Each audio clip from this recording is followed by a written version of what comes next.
Lalu Musa menyuruh berkumpul segenap jemaah Israel dan berkata kepada mereka, Inilah firman yang diperintahkan Tuhan untuk dilakukan.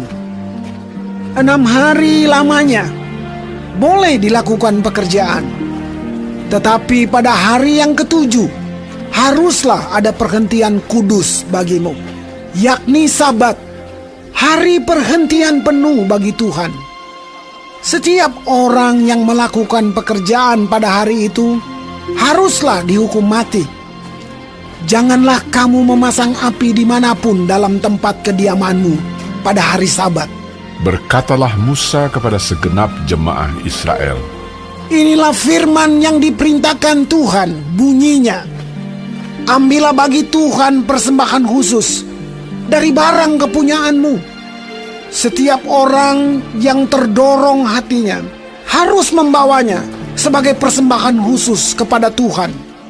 Emas, perak, tembaga, kain ungu tua, kain ungu muda, kain kirmisi, lenan halus, bulu kambing, kulit domba jantan yang diwarnai merah, kulit-kulit lumba-lumba, kayu penaga, minyak untuk penerangan, rempah-rempah untuk minyak urapan, dan untuk ukupan dari wangi-wangian, permata krisopras dan permata tatahan untuk baju efod dan untuk tutup dada.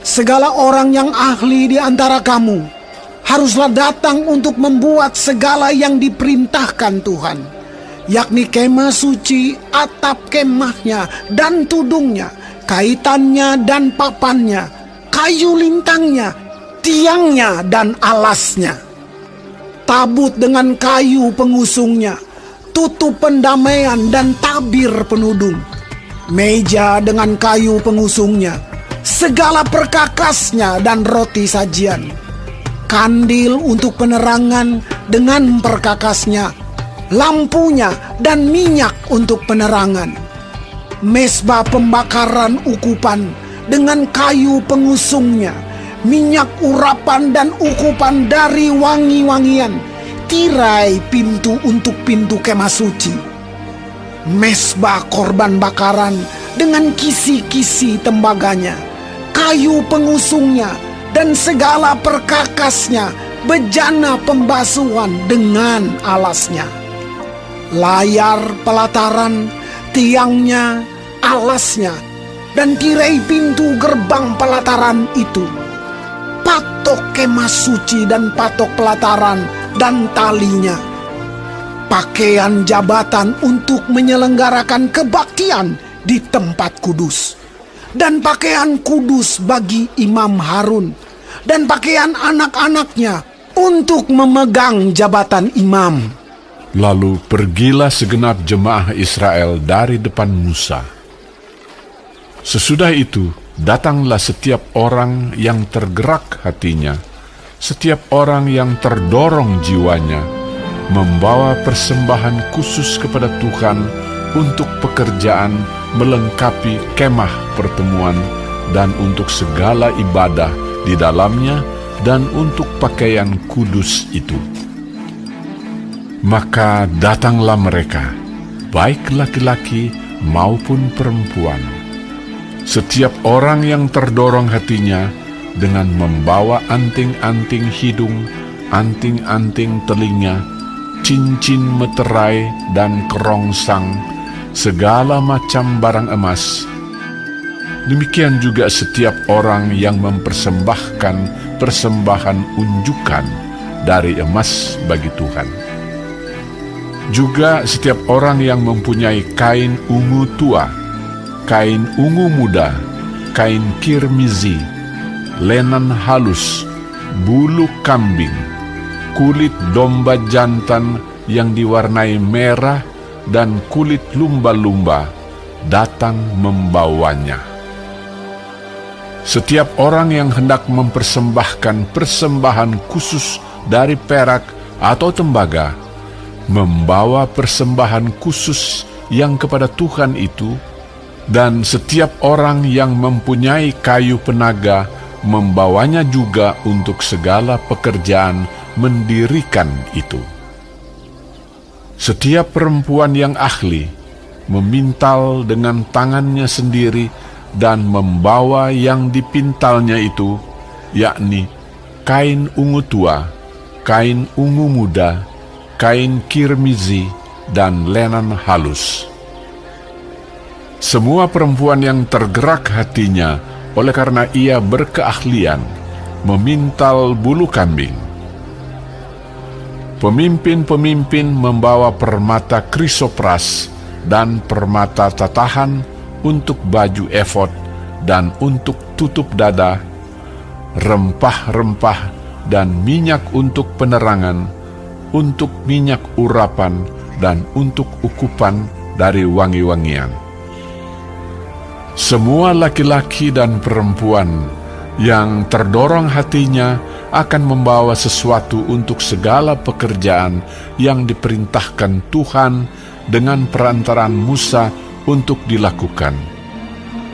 Mereka itu, yakni orang Israel, membawanya sebagai pemberian sukarela bagi Tuhan.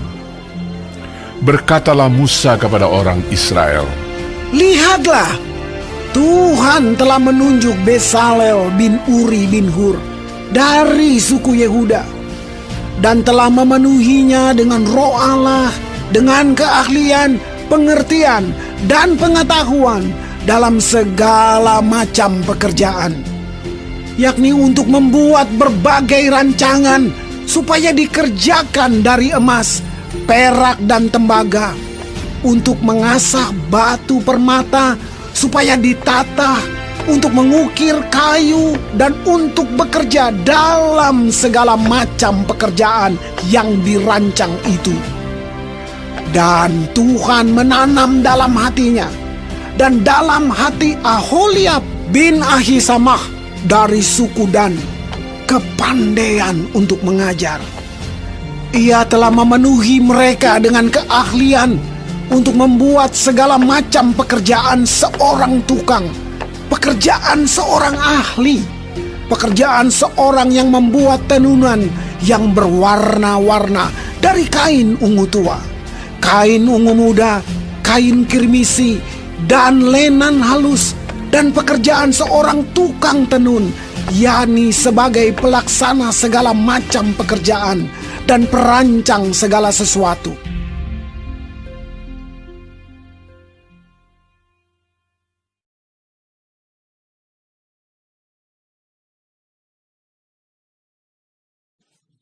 Shalom semua jemaat Tuhan, kembali kita di dalam pendalaman Alkitab Clear Sight. Sekarang kita sudah memasuki kitab Keluaran 35. Tuhan Yesus memberkati.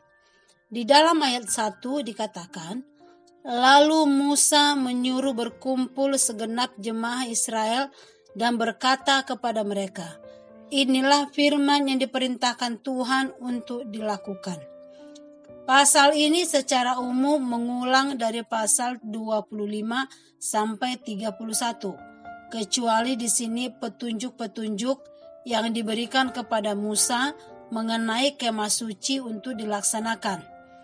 Bagian ini dimaksudkan untuk menekankan bahwa sangat penting umat Allah menanggapi pengarahannya dengan segala kesungguh-sungguhan dan menaatinya dengan tekun.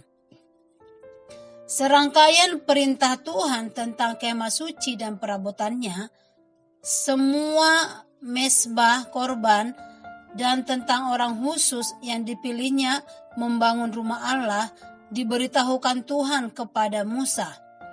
Roh Allah sedang bekerja di tengah-tengah bangsa Israel. Seluruh orang Israel tergerak untuk membawa bahan-bahan yang diperlukan bagi pembangunan kemah suci itu. Itu di dalam ayat 4 sampai 19. Semua bahan untuk membuat kemah suci dan perabotannya disiapkan mereka. Di dalam ayat 20 sampai 29. Semua tergerak untuk menolong. Tidak ada batasan antara laki-laki dan perempuan. Tidak ada halangan bagi pemimpin umat untuk terjun bersama umat dengan mengulurkan bantuan bagi pembangunan kemah suci. Semua umat Tuhan larut dalam sukacita dan semangat membangun rumah Tuhan. Suatu hal yang belum pernah terjadi dalam sejarah bangsa Israel sejak mereka keluar dari tanah Mesir. Saat ini rumah Tuhan di dunia boleh ditutup, ibadah secara online karena pandemi, dan ada mungkin juga yang dibakar dan dihancurkan, dimusnahkan, tetapi itu tidak akan menghalangi Tuhan untuk menyatakan kemuliaannya bagi kita. Ketika Tuhan sudah bekerja, hati yang keras akan menjadi luluh dan hati yang lemah akan menjadi kuat. Tuhan sangat memahami kecenderungan hati manusia, maka Tuhan memerintahkan Musa untuk mengajar bangsa Israel tentang persembahan khusus. Tujuan persembahan khusus ini untuk mendirikan kemah suci dan mengadakan kebaktian di dalamnya. Persembahan khusus ini menegaskan agar umat senantiasa memberikan yang terbaik bagi Tuhan, bukan hanya memberikan harta agar mendapat ganti lebih serius. Dalam itu bisa di dalam Matius 19 ayat 29 dikatakan, dan setiap orang yang karena namaku meninggalkan rumahnya, saudaranya laki-laki atau saudaranya perempuan, bapa atau ibunya, anak-anak atau ladangnya, akan menerima kembali 100 kali lipat dan akan memperoleh hidup yang kekal. Namun memberi yang terbaik termasuk keahlian, mereka memberi apa yang bisa mereka beri dan lakukan. Kehadiran Roh Allah di tengah-tengah umatnya akan membawa perubahan bagi umat Tuhan, sebab apa yang tidak mungkin bagi manusia akan mungkin bagi Allah. Amin. Tuhan Yesus memberkati.